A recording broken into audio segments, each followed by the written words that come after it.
అనగనగా ఒక రాజు అనేది పాత కథ అయితే అనగనగా ఒక బూట్కట్ బాలరాజు అనేది కొత్త కథ, నా కథ. బూట్కట్ బాలరాజు అంటే బూట్లు తుడుతాడా? అబ్బా గిట్లా మాట్లాడితే బూటుతో తంతర్రా బ్లడీ ఫూల్.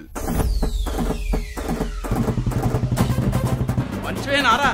మంచి పుట్టకు పుడితే మానవ సిగ్గు ఉండాలి. మంచి మంచి వాళ్ళు అంతా పోతుండ్రు, మీరు పోతలేరేంద్రా? అవ్వత్త నువ్వెందుకు పోలే?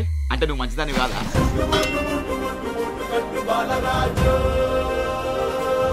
అవురా నిజం చెప్పు, కాలేజీకి తోవతో పొచ్చురులే. మా అమ్మకి మాట ఇచ్చినా సార్ ఈ సంవత్సరం బరాబర్ పాస్ అవుతా అని.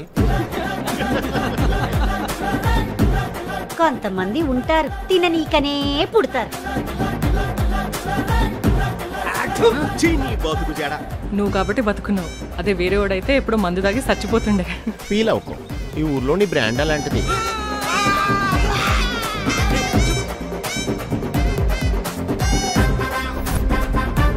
ఈ ఇంద్రావతి పటేలమ్మకి ఆఖరి మాట మొదటి మాట ఉండే ఒక్కటే మాట. పటేలమ్మ ఇచ్చిన మాట మాట, మేము ఇచ్చిన మాట టమాటానా? నేను నమ్మేదేలే.